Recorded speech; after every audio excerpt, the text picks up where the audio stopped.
Magicraft's graphics might be simple, the story might as well be non-existent, but man, does this game have some crazy spell effects and makes you wanna mix and match everything you find. Magicraft has just released into early access and will stay in early access for at least a year, so keep that in mind if you're interested in supporting the game. It's really hard to judge a game in early access, as of course it's not finished, and why this is more of a preview of what the game offers now and what I think of it. Wave Games, who is the developer, will do monthly updates with content for the game during the early access period.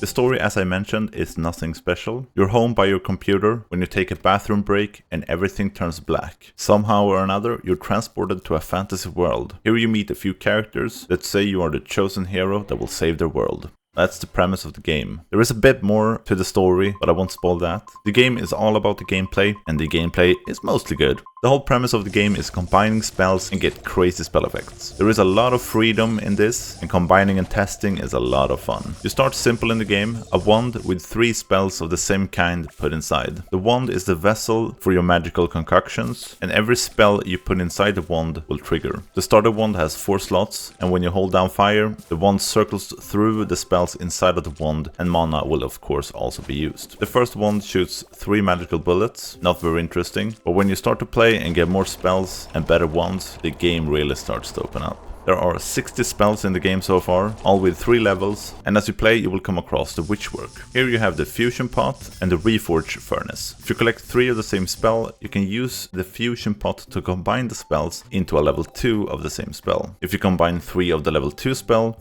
you get a level 3 spell, and that's basically how you level up spells. With the Reforge Furnace, you can reroll any spell into another one. What you get is of course random, the game would be way too easy otherwise. The Fusion Pot is free to use, but the Reforge Furnace costs money each time, and if you reroll too many times, the furnace will break and you have to find another Witchwork to be able to continue rerolling. In the top left, you have your bag. Here is where you store spells you don't use right now. Beneath the bag, you have your wands. You start off with 1 wand slot. You can choose to unlock more, but I will get back to that one later. The wands in the game are much more important than the spells, as the wand will make or break what you can create. And you're very limited in how you obtain wands. The store usually sell a wand or 2, and killing a boss grants you 1 of 2 wands, but I've had runs that are quite boring, as the ones I found didn't have any interesting traits or stats. All wands comes with different stats and how many spell slots there are, and some even come with special slots that will trigger the spell inside the slot as the condition of the special slot is met. A condition could be every time you kill an enemy, every 10th step you take. For example, I had a wand, or as you can see, a book, that has a very high rate of fire. The last slot in the wand will trigger on every 4th spell I fire. The downside of the wand is that you will use up the mana immediately. What I do to make this a bit better is putting in a spell called Mana Box. Mine was upgraded as well. Instead of adding 40 more mana, I added 80 more mana to the wand. The next spell in the wand is Forced Cooling, also upgraded, and reduces all cooldowns by 50%. This makes the wand fire even faster. Then of course we need a spell that does damage. I really like the laser. It doesn't do the most damage, but it fires straight and has a short cooldown. Perfect for what we're trying to create here. I also have a Mimic Cube. If I put this one in front of my laser, it will mimic the laser and also become a laser. In the final slot, the special slot, I put in an upgraded magic bullet. This one travels pretty fast and does a reasonable amount of damage. I would have liked to try the laser in this slot as well, but I didn't get one. As I mentioned, mana is the biggest problem here. I shoot really fast and melt almost everything instantly, even the bosses. However, I couldn't shoot for very long. What I did find was the best wand for this build. This wand has a ton of mana, and it also shares it with my other wands. This meant that suddenly I had almost 3 times as much mana to use, and the build became kind of crazy. This is just one of many cool builds I managed to do, and as I mentioned, you are very dependent on which wands you get when you play. Adapting the spells to the wand is what you need to do,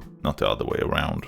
It's really cool to start mixing and matching and see what's possible. A lot of spells are amplifier and doesn't necessarily shoot projectiles. These are often the most important ones. They can boost power, projectile speed, give you more mana, mana regen, freeze enemies, chain lightning between other projectiles, orbit, make projectiles start orbiting you. Some of my favorites are Resonance Rune. When you add this one to one of your wands, the wand will start shooting by itself, or as I like to do, give the wand a summoning spell. My second wand that I don't use then becomes a summoning tool and just start going crazy. Very handy. Another one is Guardian Wand. If you put this one in one of your wands, the wand will become a floating ally and will start casting all the spells it's equipped with. I mean, it's It's so cool. As I mentioned, there are 60 spells in the game to explore, and they are working on a lot more. This is definitely the core of the game, and I think I spent as much time playing the game as I spent testing and combining spells. It's a ton of fun, and I think they've done a great job with how diverse the spells and the effects are. Just a reminder, don't forget to smash the subscribe button for more previews, reviews, and lists of upcoming indie games. Okay, back to the preview. Outside the spells and wands, the game also have relics to improve your character. There are around 60 of them as well. All these will enhance your character permanently for the run and can't be unequipped. Not that you necessarily want to. The relic vary from stat boosts to elves that block incoming projectiles to armor, wand slots, larger projectiles, and more. One of my favorite is the magic robe. This one lets you control your wand from a distance.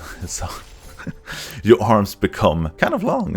You also come across rooms that let you sacrifice your HP bar in order to obtain epic relics. I really like the relic system in the game. It's nice to have another way of enhancing your character, and with 60 of them already in the game, you have so many that alter or enhance your character. It's kind of fun. Every relic alters your appearance as well, which is a nice touch. Lastly, you also have potions. When you start the game, you have one potion slot. More can be unlocked as you progress in the game. Potions can be used at any time to aid you with healing, granting you a shield, levitation, permanently increasing stats, and many more. There are about 30 of this in the game so far. The game as of release into early access has 3 distinct locations with several areas within each location. They have mentioned that the finished game will at least have 5 locations with more areas within them than there are now. The game follows kind of the same concept as Hades. When you clear an area, you're presented with 2 new areas, and you choose the area with the rewards you want. You continue this for a few areas, get a mid boss, continue for a few more areas, and then you face the final boss of the location, kill it, and move on to the next location. They haven't tried to reinvent the wheel here, and that's totally fine with me. The formula works well. So, what are the rewards for clearing areas? The most common ones are spells, relics, and coin. The ones that shows up more rarely, and you kind of want them to show up more rarely, is the witchwork and shop. The shop offers a few spells, usually a wand and some healing or shield. Sometimes, if you're lucky, you get a side room that also sells potions. The balance between rewards and rooms are good. I think you're always presented with every room as an option at least once in each location. It might not always be at the right time.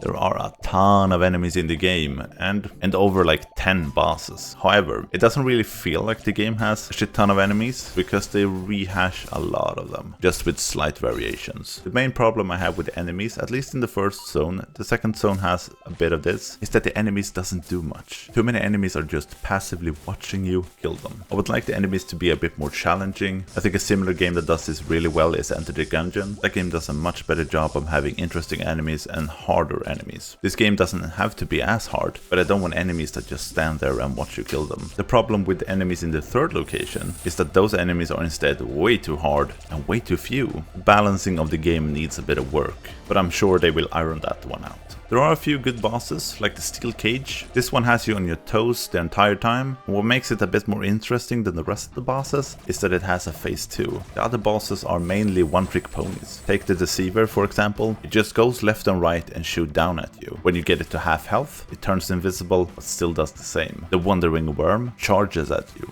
That's it, it charges at you. Most of the bosses are this simple. Yes, this is an early access game, but I'd rather have a few good bosses than 13 where 10 are boring. So this is definitely a place that also needs some improvement. A fun part of the game is challenges. These are small puzzles that grants you spells or other rewards. These aren't hard at all, but they serve as a nice break from the regular formula of the game. The challenges are also locked behind a door that you of course need a key for. The keys can be found all over and can be bought as well. They can also be used to unlock chests that are sprinkled in here and there. All this serves for you to be able to get more spells. When you finally die in the game, you return to the game's hub, as in most roguelites. There are a few characters to talk to here to get a bit more lore and story progression. As you play, you also collect 2 currencies that can be spent in the hub. One is for upgrading your character. These upgrades consist of more wand slots, bag size, more max health, starting coin, and more. The other currency is for, well, other upgrades. More potion slots, the ability to refresh the store, a better furnace that can reroll more spells before breaking, a Wikipedia for all things in the game, a healing spring, and more. Then you also have outfits in the hub. These outfits grants you different starting wands and spells. There's just one other so far in the game, but it looks like they will add a lot more here. There's nothing bad about the hub really, but nothing really interesting either. I'm sure they will add more things, characters to the hub in the future, but this is what the game has right now. I really had a blast playing the game. The studio have really managed to create a fun and unique twist on the roguelite formula. I do really recommended game if you like combining spells and making crazy weapons. Just be aware that the game is a bit limited right now, as it just dropped into early access and will stay there for at least a year. There is definitely enough content here for many hours of fun, and I can't wait to see how crazy the final product will become.